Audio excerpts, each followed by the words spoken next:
Good evening, Sigma Chi brothers. This is Jim Cooper of the New York City Alumni Chapter, and welcome once again to SigTalks. This is our final Sig Talk of the 2021-22 season. We've had a good season so far. Just to recap things, we've had Sig Talks featuring our Grand Consul, Tim Sanderson. We've had a Sig in the Secret Service, something very timely.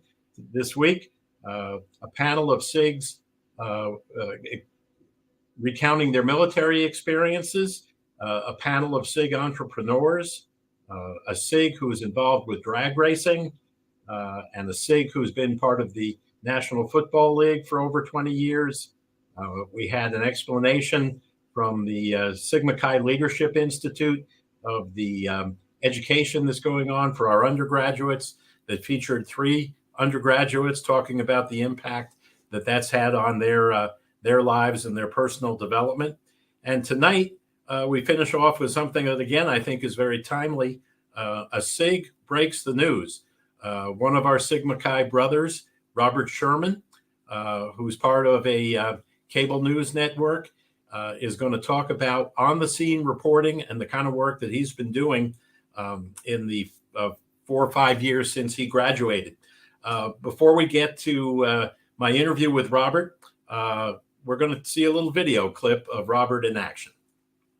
Robert Sherman in Western Ukraine. Our team is heading to take a closer look at what is happening in Ukraine as this war with Russia rages on. We'll see you on the other side. Come with me now. Go with me now. I'm gonna take you down. Now here we are, the country that 7 million people are trying to flee. We're here. Go with me now. The total impact that war has on a populace. This is it right here. Air raid sirens are going off right now. Go with me now. In Western Ukraine, I'm Robert Sherman. Hey, Robert, welcome to Sig Talks. We're glad to have you. Well, thank you so much for having me, and it's good to be with you all, brothers. It's such an honor, and I'm so glad we're able to make this happen this week. And you know, what an opportunity this is to speak with brothers and speak to people in an organization that I've loved, you know, for my entire adult life. So it's very exciting to be here. Good. So, Robert, I've got a series of questions for you tonight, and I would also invite our participating audience to include any questions they might have in the chat that's available to them, and we'll get to those questions after we're done with mine. To get started, why don't you give us a brief version of your resume, including your college experience and the professional experience that you've had since graduating in 2018?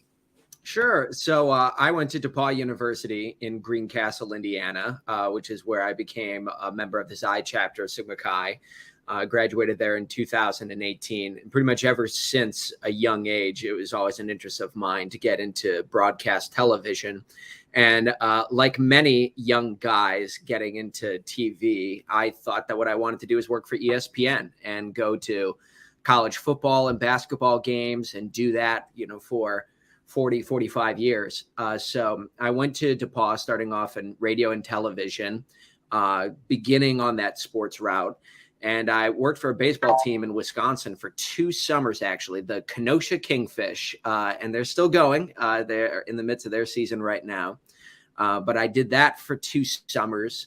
And, that first season, that I was doing that, it was just a dream come true. I mean, we had so many great characters who were on the team. The team won the championship.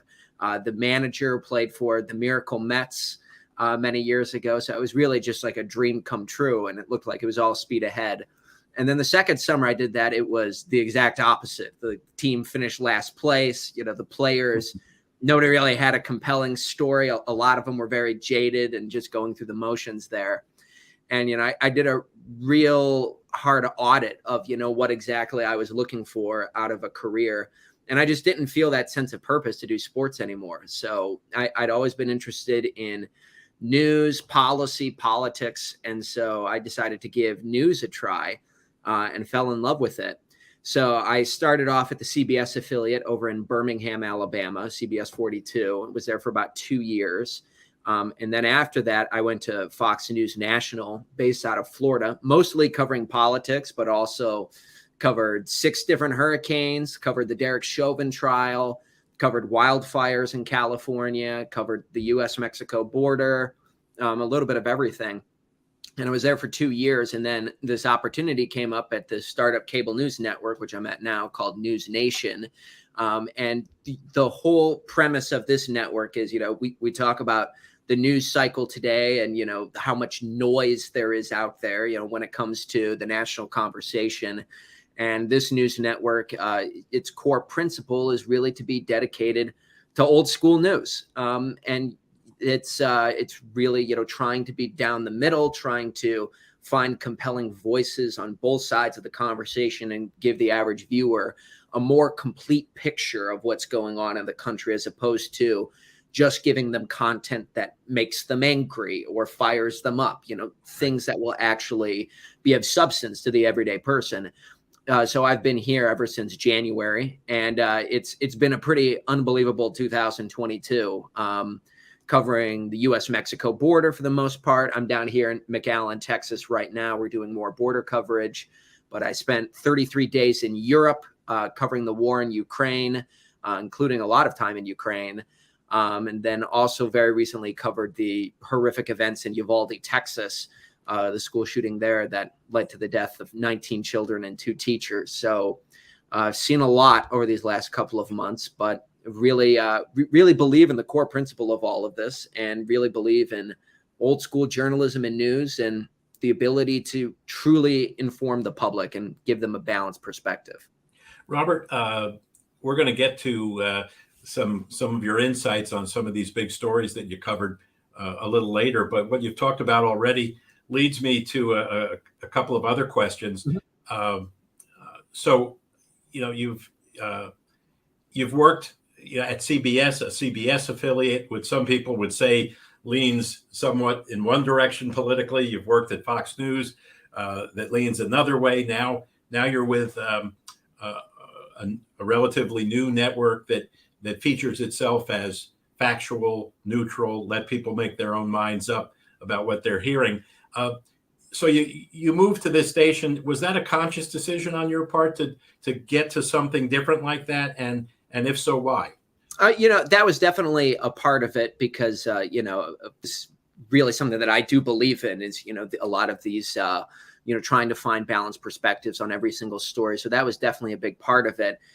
Another aspect of it was just the unbelievable opportunity to be a correspondent for a cable news network and travel the whole country and world, telling stories that, to me are pretty impactful. And I think that the unique advantage about working for a network that, frankly, the average American has not heard of is that it gives you the opportunity to really sell the product and sell this new network one story at a time. Pretty much the average viewer knows what they're going to get when they tune into CNN. The average viewer knows what they're going to get when they tune into Fox News or MSNBC mm-hmm. or any of the other major networks. A lot of people don't know what they're going to see on News Nation on a day-to-day basis. And I think that gives the opportunity. It's kind of like the underdog mindset, right? It's just that, in order to like in football, for example, like if you're the underdog and you want to win, you have to hit all your blocks a little bit better. You have to make every single play. And every day, it's fun to be surrounded by a whole team of people who are really trying to go above and beyond what you would even expect from one of the powerhouse cable news networks.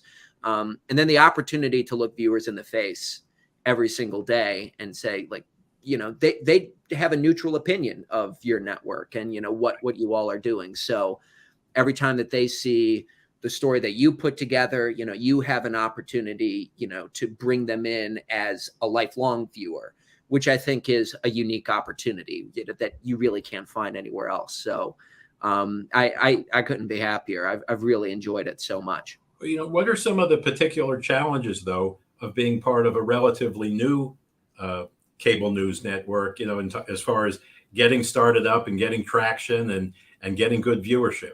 Well, I would say that resources is, of course, always going to be the big game. It's just like, take any of these breaking news stories that we've been to.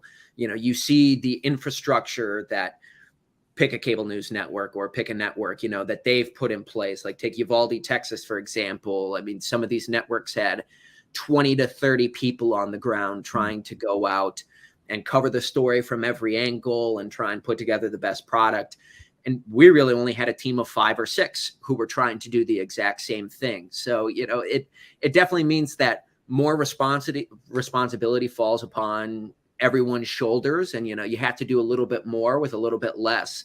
But that's kind of the fun of it, as well as, to see is like, how can you compete as an individual against some of these very well-established brands? Sure. We saw that in Ukraine as well. It was just 2 of us from News Nation who were sent over to Europe, myself and my field producer. And then we worked with a couple of camera crews that were from Poland and from Ukraine. But some of these networks had 30 people on the ground over there. So it's just a numbers game at times and a resource game. But the goal is that the viewer comes away none the wiser. And, that they see, the product that we put on air and the product that our competitors put on air and say, those look to be of equal quality. If not, ideally, News Nation's is better. So that's a unique challenge to be having at this stage. It sounds like it. It sounds like you have to work a little harder than your competition, right. And look just as good, if not better. So, as far as being an on-the-scene reporter, what would you say are some of the skills that are really most important for you to be effective at what you do? The skills, I think especially, first of all, it's just like we've all been given one of these and 2 of these, right? And so like oftentimes people think that the job that I do is to talk for a living. And it's really, I view it more so as to listen for a living and hear the stories of everyday people and hear what one person says and what another person says and, put them together in a balanced fashion. So, the ability to empathize and the ability to listen to people, I think, are some of the most important skills, which I would say that the average person doesn't necessarily think about. Of course, presentation and speaking, those are all important skills to have as well. But the ability to consume and, a hunger and a curiosity to learn more, I think are so invaluable. The other aspect as well is, again, like that aspect of curiosity, there's always a story that's at the surface level. There's always, like take Uvalde, for example, like the who, what, when, where, why is pretty self-evident. Ukraine, the who, what, when, where, why, it's out in the open. But then really digging below the surface to try and find the people who are impacted and try and find, what's going on, that the average person isn't able to see and then convey that to somebody else. I think that those are really important skills to make it bite-sized for the viewer and make it easy for them to understand what's going on, but to really get below the surface and in the weeds. So there's a lot of work that goes on off the air that we don't see in order to make what's on the air something really special and that the viewing audience can really learn from. Right. Which of those skills that you talked about were most natural for you, and which ones have you had to work on in terms of your own personal professional development? Well, I actually think that, spending time in a fraternity house like Sigma Chi actually really helped me foster the ability to empathize with people because, oftentimes when you're on these stories, you are seeing and hearing perspectives that are so different from your own. And person A's perspective could not be more different than person B's perspective. And you see that in places such as Sigma Chi, as well as, the way that organization draws people in from all different backgrounds. And everybody's living under the same roof. And you have to balance all of those different perspectives and those different backgrounds in order to make the ship run in the proper direction. So I would say that was something that I wouldn't say that was necessarily natural, but by the time that I got into this industry, was something that I had a little bit better. In terms of skills, to always work on, I still have a lot of skills that I would say that I'm working on, still, trying to learn more. I mean, the joke that we always make in this industry is that your knowledge base has to be a mile wide and an inch deep, at least to survive. I mean, you have to, like every day that you get assigned a story that's like by 9 a.m., you might know absolutely nothing about that topic. And then you have to be an expert on it by the time the 5 o'clock news rolls around. So that's always a challenge is, as someone who's still in their 20s, there's a knowledge base that I don't have that someone who's 35 or 45 or 55 might have. So you play that game of catch up for sure. But that's the lifelong pursuit. Well, you make a really great point about Sigma Chi, men of different temperaments, talents, and convictions really shows up in your life and with what you're doing and was helpful to you. A question that comes to mind based on what you've talked about is, did you have a mentor anywhere in your experience that really helped you get off the ground and develop? I've had a couple, and I've been very thankful that the industry itself almost operates like a fraternity as well, is that those who are the veterans are always looking to take in the new guys and take them under their wing. One of the best mentors I actually had was also at DePauw Sigma Chi, Brett Baer, who's now the anchor of Special Report on Fox News. And he's someone who I've had a very good connection with. But whether it's, people that you've just casually crossed paths with, or whether it's people who have been in the same building as you, I've been very blessed. And I mean, that's the way that any good industry operates is that, those who have been around the block a few times are always willing to take in the new guys and help them out at the beginning. And then, the natural agreement is that you will always pay that back, so when the new guys are coming up, you try and help them out as well. And I've tried to do that over the last couple of years as well. So that's always been helpful. As a fellow Sigma Chi, did Brett take you under his wing a little bit? He did, and we shared stories about what our Sigma Chi experiences were like, and he was really great about that. I've visited him a few times in Washington, D.C., and I think that he is truly one of the best journalists that's out there today. Just the way that he is able to, again, you talk about balancing those perspectives and trying to provide a full story for the average viewer. I think that he does that just about better than anybody else in the industry today.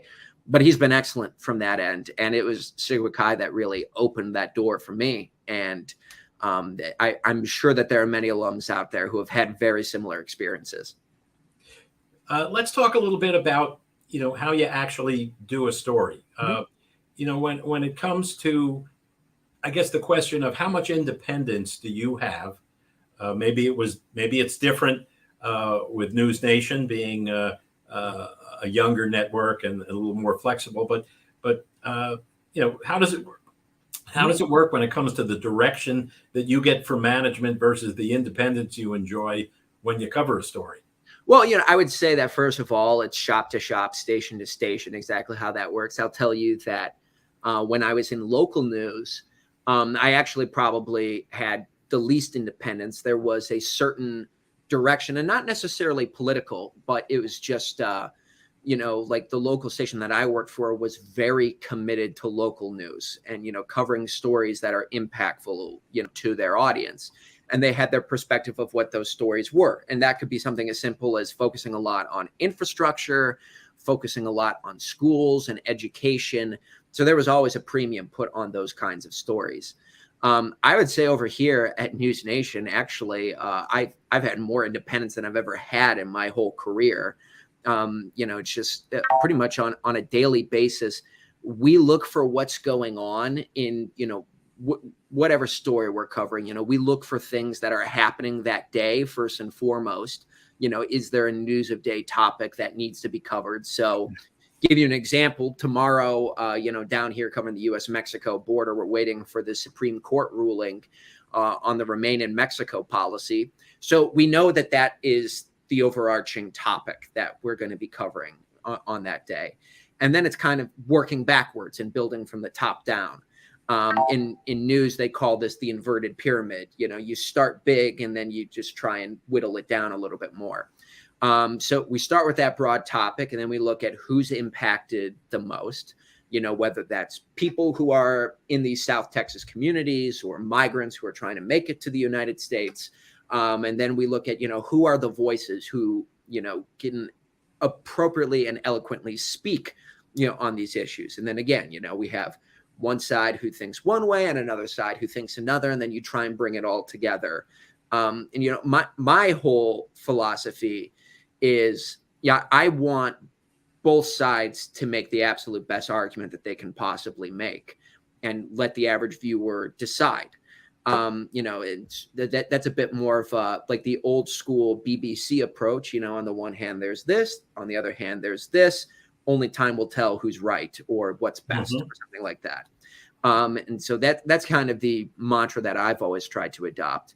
But we always really try and bring it down to the individual level, which I think is something that, again, is old school that has been lost in the typical news cycle today. Typically, you turn on just about any network and you kind of hear the same few voices on the same topic every single day.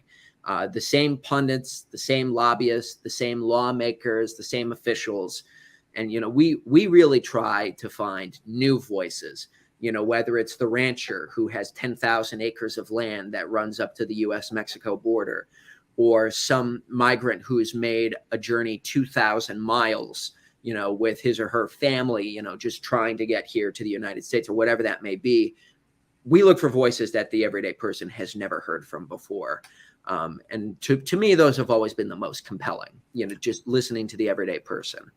Well, yeah, I can verify. For the last week, I've been watching News Nation in preparation for this SigTalk, and what you're saying is very true. A lot of different perspectives, and until you hear it, you're not sure what you're going to get. Not nearly as predictable as the more partisan stations. Now, back to preparing for a story for a minute. So you have other people down there with you. You said maybe you have a team of 5. What are the kind of things they're doing to help prepare you to get on the air with what you're going to talk about? Well, I've been blessed to work with this one field producer who insisted I do not mention his name today. So I will not, but, without question, one of the best journalists that I've ever worked with. He worked for another network for 27 years in just about every war zone that you can think of. And, it's like, as like the old adage goes, like, you don't know what you don't know until you know. And you find that out pretty quickly is that I think that we all like to think that we know, we have all the answers and we know everything. But then when you meet someone and work with someone who has seen a lot more than you, that's when you check your ego at the door and you listen to them. And I'm never afraid to be told that I'm wrong or that I'm an idiot on something. So he's always been great for that. But you have people who sometimes the roles are just to bounce ideas off of one another, and because we're all focused on the same goal as telling a story that is compelling, but also one that is balanced, and also one that is completely accurate, and also one that does not mislead the viewer, that provides enough context, but not too much context. The viewer is overwhelmed. So there's a lot of elements that are coming in here, and sometimes just to discuss, what way we want to flow a story goes a long way. But also, hitting the phones and searching social media for the right voices for every story. And, when I say the right voice is not necessarily someone that fits into a certain perspective. But someone who, really understands the topics, has firsthand experience as opposed to second or third hand, experiences, and someone who can eloquently speak on a certain issue. Again, like take it to like Ukraine or something like that, finding people, who have lived through this or lived through the days of the Soviet years in Ukraine and can juxtapose that to the today. Like you look for those kind of perspectives.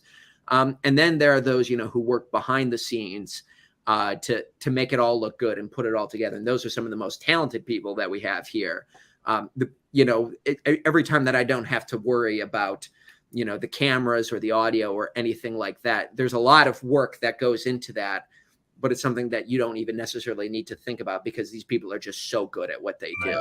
So there's a lot of elements here, but everybody's working together, and that's what makes it fun. Well, it's kind of like we look for the right voices for SigTalks, and you're one of them. So. Well, appreciate it. Yeah. Now, you've mentioned a couple of the big stories that you've covered just in what is it now, 6 months that you've been with Right. News Nation. Why don't you pick one or two that we'd all be at least somewhat familiar with because Right. we've been watching the news, and kind of give us, some of the perspectives that you've had from covering those stories and things we might not know about that you've had access to.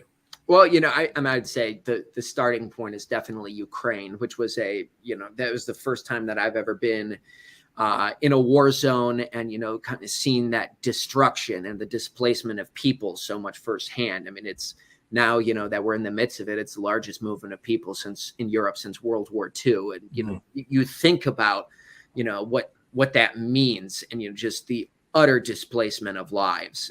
It's just really hard to imagine. I have to tell you, I've really never been in a situation before where there was just so much tension that was in the air the moment that you walked into a situation. And I'll give you an example from our first day that we went to Ukraine. So we were actually down on the U.S.-Mexico border when the invasion began. And all of a sudden, nobody cared about the U.S.-Mexico border when all of this started to happen. So they called us and said, would you have interest in going? And I said, yes, I would absolutely do that. And the next day we were on a flight to Europe, landed in Poland. And a couple of days later, we crossed into Ukraine. So that was probably day 3 of the invasion, which is where tensions were truly at their apex. And I'll never forget like this first image that you see, as we're crossing into Ukraine, we are the only car that is going into Ukraine. And we're looking on the other side of the port of entry. And there is this line of cars that is 14 miles long. It looked like a scene out of The Walking Dead. They're just desperately trying to get out of the country. Some people their cars are running out of gas, so they're throwing them on the side of the road and they're walking 30 miles, to get to the Polish-Ukrainian line. And they're standing in these lines in the 25, 30 degree Eastern European cold just to get in. And, when we were actually trying to get into Ukraine, we saw this one scene right at the beginning where evidently this Ukrainian's his papers were not being processed correctly. And it looked as though the Poles were not going to let this person into the country. And we see this person make a break for it and ends up getting tackled and pushed down by the Ukrainian border guard. But, to see the desperation of humanity is something that you don't often see, in the United States, we don't see that very often. But there were all these people who believed that their lives depended on it. So that immediately set the tone heading into Ukraine. And we start driving through the country. And every 30 minutes or so, we would come up to one of these checkpoints. And they were run by the local Ukrainian militia. So this would not be the Ukrainian military. This would be like if, local volunteers from Rochester, New York or something like that were, like holding the line. And this was like their perspective, like the war ends at Rochester. Like they're not going to get past us here. These aren't trained soldiers. It's just very interesting dynamic. But those are where tensions were at some of the highest, and every car pulls up and they demand to see your papers and want to know where you're going, what you're doing, what time you're going to be there.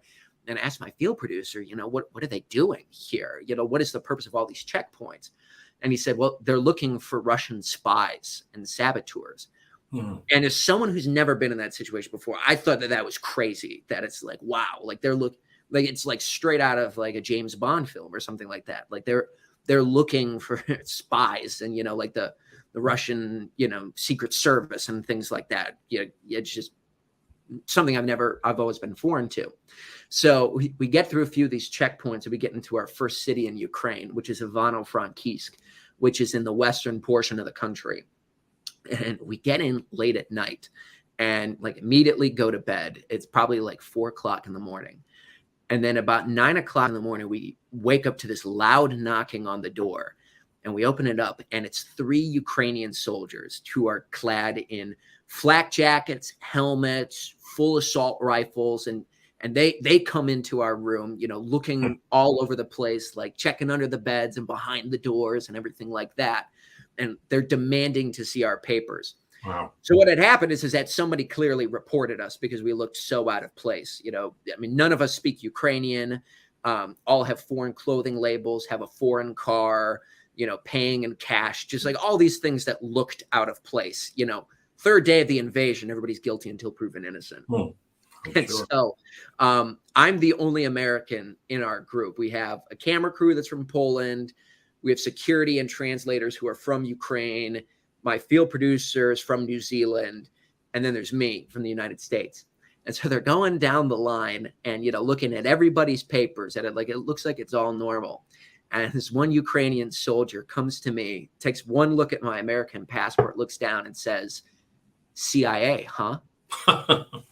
And that one, I'm like, what? I don't work for the CIA, and I just think that it's a joke. And, everybody's kind of like nervously laughing. And this guy's just not laughing. He's just like this stoic grin, like this very, firm face. And then he says CIA. And it's like at that moment, it's like, remember the day before they're looking for Russian spies and everything like that. And I'm thinking like, oh no, this is not going to end well. That it's like, yeah, guilty until proven innocent. And like holds this stare with our whole group and everybody is just stone cold quiet. And then says, no, I'm just messing with you, man. You're good to go. Leave. So it is like, but that was just like a testament to like the tensions that we saw over there. That wasn't the only time that we were detained by Ukrainian soldiers. There was another time we were sitting in a cafe over in Ivano-Frankivsk. Like we're all sitting around having dinner. And there's like 8 of these secret police officers for the Ukrainians who come into this cafe and they surround us. And there's even one guy who like clearly like had like a hand on his gun inside of his like jacket. They're telling us to put our phones in the middle of the table and our laptops in the middle of the table. And they're like, you need to come outside with us right now. We have some questions for you. None of these guys spoke English though. So they brought in this guy. His name was Vlad, which I've learned is like the name of 1 out of every 3 Ukrainians over the country. And this guy had like this very like Bond villain type mannerisms, like very meticulous with his words. And, so he's the only one who speaks English. And he's like, well, you are out of place in Ukraine and, there's a war going on. So we must search you, and see, if you are a Russian spy or not, and it's, so they're like going like through all this and like, they're checking all of our papers and everything. And, they end up clearing us, but we were like, why did you guys like come after us? Like, why did you guys like come into this cafe? And, Vlad is just like, well, you showed up on Russian Reddit. And I was just like, what does that mean? And lo and behold, there's a photo of our car on Russian Reddit. And it has the words press written on the side of it, which is what you're supposed to do to stay safe in a war zone. And like our translators going through all these comments on this photo. And it's just like, there's a Polish license plates. People are like, like the car is a Polish license plate. People are like, it's foreign license plates, clearly spies. There was one of our cameramen backed the car into a tree, so broke a light on it. And like somebody else commented, like, no self-respecting journalist would have a car with a broken tail light on it. clearly Russian spies. So there's like 50 comments, and like everybody, playing psychologist saying like, yeah, these guys are spies, go after them. But I mean, that's just what the tension was like all over the country. It's just like, especially right at the initial onset of the invasion, everybody was guilty until proven innocent. And in the Ukrainians' defense, they actually did. Vlad was telling us that they actually did arrest 6 Russian spies who were posing as American journalists with American journalism credentials. So I mean, that puts everything in perspective. But that's what the situation was like, and we had to deal with that for the entire time that we were there. But it's just something that you'll never forget. You'll never forget being detained by the Ukrainian military. Well, thanks for those stories. That was great. It sounds like it was culture shock with a lot of tension and a realization that in a war zone, all bets are off for normalcy. And you could find yourself in a precarious situation very suddenly, not just from explosions and bombs, but from the kind of things you talked about. Did you ever encounter any explosions nearby? Was that something that you had to be concerned about as well? We actually got pretty lucky. So first of all, to be abundantly clear, we stayed in Western Ukraine, cities such as Lviv, Lutsk, Ivano-Frankivsk.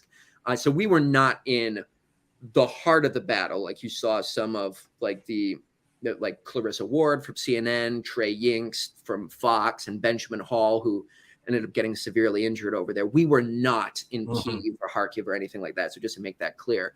But I will tell you, the thing that was, for me, first time in those instances is that the first time you hear those air raid sirens go off, and I mean, it is that they just echo throughout the whole city. And it's just like this very creepy sound that is unmistakable. And when those go off, it means that a long-range missile or planes are in the air that are coming to that general region, the assumption that you're going to get bombed. And the first time you have to run to the air raid shelters is pretty scary. We got very lucky that it seemed as though that everywhere that we were, the day after we left, that city got bombed. And for the most part, it was like it was airports and military establishments. That's what was happening in Western Ukraine. A lot of that military infrastructure was being destroyed. Eastern Ukraine was a very different story. Cities like Kharkiv, Mariupol, the capital of Kyiv. I mean, those poor people were just subject to incessant bombings all the time. So we got a sliver of that, but not nearly to the extent that some people did who were in Eastern Ukraine from the beginning of the war. Well, we're glad you stayed safe and unscathed. By the way, for those of us who would like to see you on the air, now that we know you, is there a particular time that we're more likely to see you than any other time, or does it just happen depending on when your story is covered? I mean, for the most part, I'm on most every day at 4 and 5 Central Time. There's usually 2 days a week I'm on in the mornings. But I mean, most every evening I'm on 4, 5, 7 p.m. Central Time. Those are all pretty good times that you'll typically see us. And, the story content varies. Oftentimes it's down here at the U.S.-Mexico border, just being based out of Texas right now. But, it changes every day. So I wish I could tell you what my stories are going to be for the next few days. But, you typically find out the day of, what's happening in the world. So, but yeah, typically evenings are pretty good. You think there's a good chance you'll be on tomorrow? Highly likely, almost certainly, I would say. So that would be 5 and 6 p.m. Eastern time, and then probably 8 p.m. Eastern time as well. Would be my guess. Probably close to top of the hour would be my best guess. And then for the rest of the week, Friday morning as well, and then Friday at 5 and 6 Eastern time. All right. I've got one other question for you before I open it up to our participating audience to see if there's any questions there. When you're working in a highly competitive field, what are the things that you feel you do to make yourself better than your competition? I know you talked earlier about working harder, but are there any other things that you make as part of the way you operate to make yourself one of the best? Well, and I'm the first to say that, every day, I'm always learning from the veterans in the industry. So I'm the first to tell you that my growth is far from over, and that's still have a long way to go. But I mean, one thing that you see a lot of a mistake that I see a lot of people make, be it veterans or young people alike, is that you really know their opinions on some of the most politically charged stories. And I really do try and keep that off of social media, keep that, as close to the best as possible. I mean, there is no journalist out there that doesn't have an opinion. You're just in it every day, but at the end of the day, nobody cares about your opinion. And if you do give your opinion, then all of a sudden your credibility is gone. And, just over the last couple of years, especially, I'd say the last 5 years, there has been this real muddying between news and journalism and opinion, news and commentary. Those have started to mix together. No names in the industry, but I mean, you know who a lot of them are. And I really try and keep that out as much as possible. And, I hope it comes through on the air, that we really try and cover every perspective as much as we possibly can. And, I think it's old school, but I think it's something worth striving for. So that's something that I go for. The other aspect as well is that, again, really love to bring stories down to the everyday people. I really believe in what we call narrative storytelling in the industry, where, I'll give you an example, like covering a hurricane. There are some people who would cover that hurricane, and just hit you over the head with facts. Hurricane Steve is barreling towards the Louisiana Gulf Coast, expected to make landfall Wednesday. Max sustained winds, according to the National Weather Service, of 130 miles per hour, things of that nature. The way that I like to tell those stories is, I like to start with the visual of the everyday Louisianan hammering the storm guards, onto his home and hear his perspective, of like, moved into this house 15 years ago. It's my dream to live here in Lake Charles, Louisiana. And I'm worried that my dream is going to come to an end Wednesday with this storm that's on the way.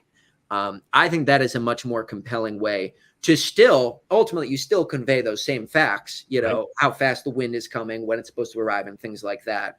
But sometimes when you keep a story just numerical and you don't have that human element to it, even as much as we as humans love to care, sometimes we don't always care as much, or it doesn't sink in as much as to what this means. I mean, we get numbed to disaster, unfortunately, in this current news cycle. Hurricanes, tsunamis, landslides, wildfires. But when you remember that it's not just Hurricane Steve, but it's the millions of people who are in that storm's path or something like that, I think that really brings it back to the viewer and shows them why this is important to care about and why to be involved. Well, it sounds like your approach is very much in keeping with the philosophy of News Nation, Right. and that would make you very compatible with them. So, I did have one other question, but you've already touched on it. But I'll give you one more shot at it, and that was, how your Sigma Chi experience at DePauw has helped prepare you for success in your career. You talked initially about your exposure to people of, again, different temperaments, talents, and convictions. Right. Was there anything else about Sigma Chi that you carried with you into the rest of your life and your career? Yeah, I mean, that's the big one. I mean, that is still my favorite line from all of our ritual temperaments, talents, and convictions. And you see that on a day-to-day basis. We all grow up with our own individual backgrounds and upbringings, and you have to have the ability to work with and see the world through the lenses of other people who come from completely different backgrounds that, quite frankly, for you might be difficult to empathize with, but you really have to do your best in order to see the world, the way that they're seeing it, in order to tell the story. The other aspect as well that I think is important is leadership. I was very thankful while I was at the Xi chapter of Sigma Chi to ultimately become consul. And I think that, when there is this buck stops with you mindset that I think sometimes gets lost today is that, we can all make excuses, for why something didn't go the right way, or why something went wrong. There is really no appetite for excuses in the news industry. You have deadlines that you have to meet. And if you don't meet the deadline, it's a failure. I mean, it doesn't really matter. Wi-Fi wasn't working. It's up to you to find a workaround. The story didn't come through properly. It's up to you to deliver and make it happen. So, I think that when you're responsible for, at the time, I think at the time it was about 80 to 90 young men, that you're responsible for. There really isn't any room for error, especially, in the climate that we live in today, where, unfortunately, there are so many unfortunate instances happening on college campuses. You have to be on your game all the time, and you have to be responsible. And that's something that's like, if you haven't grown up already, being president of a fraternity will make you grow up pretty quickly, because you have to be ready to go pretty much from day one. So I'm very thankful to have that experience. Well, it sounds like you continue to have a deep sense of personal responsibility, as we all have know. to. And well, look, we've got about 15 minutes left, and I've been alerted that we have a handful of questions from our audience. So I'm going to turn it over to the audience questions. All right. I see this one from Rob Case. Was the scariest incident you were in while reporting? That was definitely Ukraine. I would say it was definitely Ukraine. Again, the first time that you hear those air raid sirens go off, and the first time that it really dawns on you, like when you start to see the death toll numbers come in, just how dangerous of a situation you are in. That really begins to strike a chord. And again, thankfully, we were not in the most dangerous of predicaments while we were in Ukraine, but being in a war zone and a war-torn country was definitely, something that was up there. Also, the first time that you cover a hurricane, there have been a few that I've covered. Hurricane Laura in Louisiana was a powerful Category 4 storm that hit Lake Charles, Louisiana. And I remember being, effectively, I believe that hit Cameron Parish, and it was probably 20 miles away from where that one made landfall. And, that's one of those instances where you really, you think mankind has control of the planet, and then you see what Mother Nature has the ability to do, with a simple, rainstorm, that is where you really just see, the wrath of nature, and just how much damage that can really cause. The howling of those winds, everybody describes it the same way. It's like, it sounds like a freight train, going right by you. And that's exactly what it sounds like. It's, that first time that you step into one of those environments, that's also very scary as well.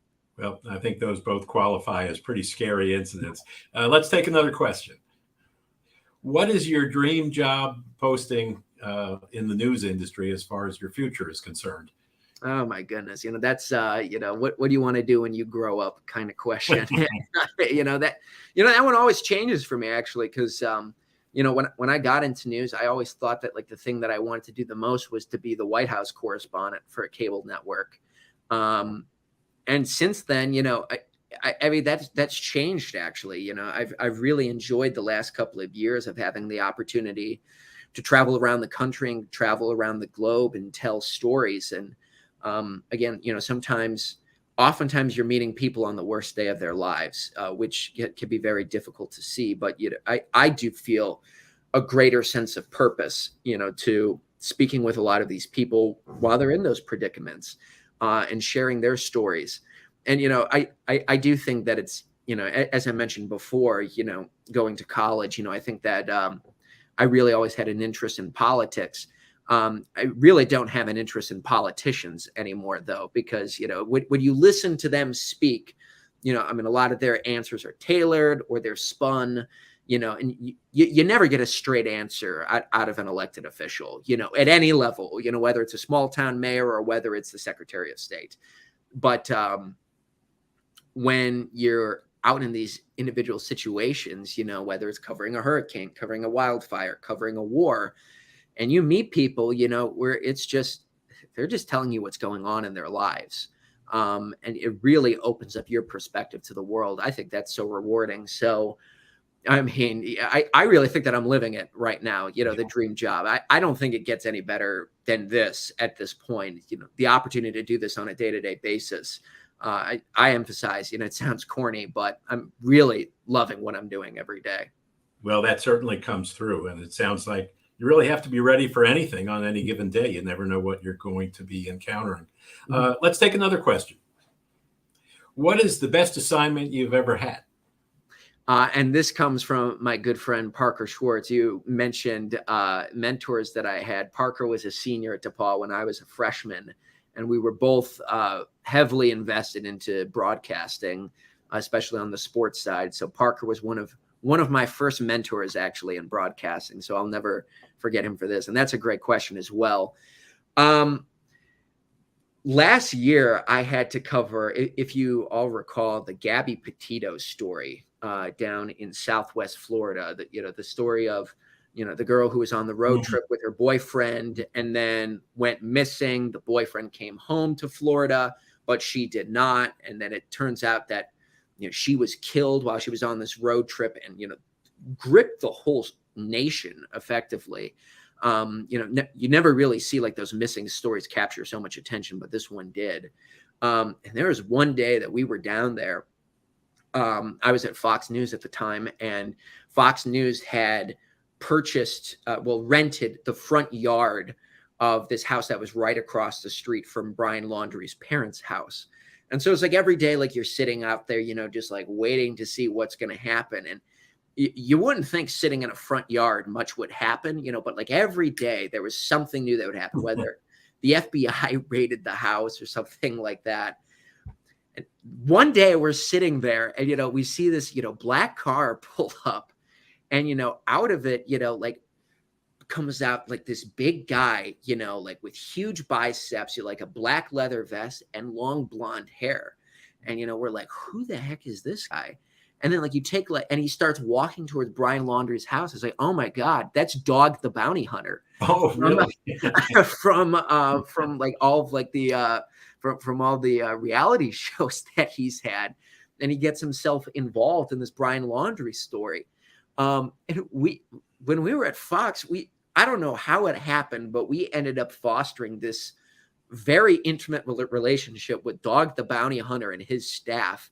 And the next thing you know, like later that day, like we're renting a boat and we're following Dog the Bounty Hunter like onto these like islands, these sandbars that are in Southwest Florida. As he's like looking through the bushes at old campsites, like see if he can get any clues. And it's just I still have all these photos and videos on social media, and it's just it's like going to bed that night. It's just like, who does this? Like you're just following Dog the Bounty Hunter around these islands looking for like the most wanted man in America at that time, Brian Laundrie. That was one for the ages. I will never forget that. That might be the peak of my career right there. Well, a lot of intrigue with that story. I think we still have a couple of questions left. Could we see another one? What leadership lessons from Sigma Chi do you attribute to your successful career? Well, you've touched on that. Yeah. Again, it's the idea of responsibility, I would say. Especially since, I think we're all cognizant of the fact of, like fraternities, there's when you're herding cats of, fraternities that are 85 to 90 people, one bad actor unfortunately has the ability, somebody who does not, abide by the teachings of the fraternity has the ability to destroy the perception and, the mantra of that organization on any college campus. So, it feels as though that like you always have your head on a swivel and you're trying to look out for not only yourself and not only for the brothers, but, also Sigma Chi itself. And I think that that's, again, like you grow up pretty quickly, like when you have that kind of burden that's placed on your shoulders. And, I think that there's also the aspect as well is that, one thing that, Parker, who just asked that previous question always said is that you're always wearing your letters. is something that I've always thought about, is that everywhere you go, every action you make, some way, shape, or form, no matter how many degrees you are separated from the organization, from the fraternity, your actions will reflect on that organization. And, the Xi chapter Sigma Chi has been around since 1859. There are a lot of people who have come through that organization, and it's up to you to be the finest steward that you can on a day-to-day basis. And a lot of people don't like to hear that, and like to believe that their actions don't have consequence, but the reality is they do. I think that that's something that we all need to be aware of. So those were great things that Sigma Chi instilled in me at an early age. You're always a representative. There's no doubt about it. And unfortunately, a lot of chapters have learned some tough lessons over the last few years with those bad actors. I think we still have one more question, if we could, please. How did you deal with the bad actor in your chapter? What a great question. What a great question. And what I always, found is, of course, I was very thankful that we really didn't have much in the way of bad actors in our house. Again, I'm really great guys. And, during recruitment, we really did look for people of our values who really communicate and, espouse the values of Sigma Chi. But, there are always rebels, in a college environment. Right. And, I think that, I think that the words that that I always found have been so impactful is that when you say the words, I understand where you're coming from. Because at the end of the day, I think that most everyone wants to be heard and wants to be understood. People who act out typically feel as though this is the only way to communicate their ideas or their perspective on a certain issue. And I think, when you go to that person, you say, I want to hear your perspective. Oftentimes I found that mitigated just about every bad situation that was created. And that's more so, people who disagree with the direction of the house or direction of policy and things like that. Of course, in a fraternity environment today, it's you also have, the behavior problems, that unfortunately plague a lot of fraternities. And, in those cases, you really do have to have the adult conversations with people, and you do have to hold people accountable. And of course, there are some people who, there are some people who don't like accountability, don't like to be held accountable, and, have, issues with authority. And, I would say, a mistake that I made, at the early onset, which I started to learn more and more about is that when you don't back up your words with action, with consequence, all of a sudden the boundary gets pushed more. And I think that was a lesson that I learned is that at some point you have to draw your proverbial line in the sand and say, this is a boundary that you cannot cross. And if you do cross, there will be consequences. That's hard to do when these are your best friends, when these are the people who you've been through pledgeship together and you've lived with under the same roof for 3 years. That's not an easy thing to do. But when you serve on an executive board, the expectation is that you're prepared to do the difficult things. So that was a challenge for me, but I think something that at some point we all have to learn to do. Well, Robert, it sounds like you were a terrific consul, and you continue to be a great representative of Sigma Chi. I think that is it for our questions. It's been a great Sig Talk because of you, and we can't thank you enough. And we're glad we could finally get it together where you didn't have to go do a story at 8 o'clock at night. And yes, I know a lot of us are going to look forward to seeing you on News Nation now that we know you, and I'll be looking for you tomorrow. Well, thank you so much. It's such an honor to be here and such great conversation. Really, really thankful, and always love to have the opportunity to really interact with brothers from around the country. This is a lot of fun. So thank you for having me. Absolutely. So just a few final words about Sig Talks. This is our final talk for the 2021-22 season. We'll be back again in September with more talks. And just for your information, starting in September, the New York City Alumni Chapter will be collaborating with the Washington, D.C. chapter on Sig Talks going forward. So we expect that having the input of the Washington, D.C. contingency is going to open up some very interesting new speakers for us. Speaking of politics, Robert, and government people, we kind of expect to have that. So we hope you'll tune in, to future SigTalks. So look for us again in September, on your Facebook pages. And at this point, I'm just going to say good night. Thanks for tuning in.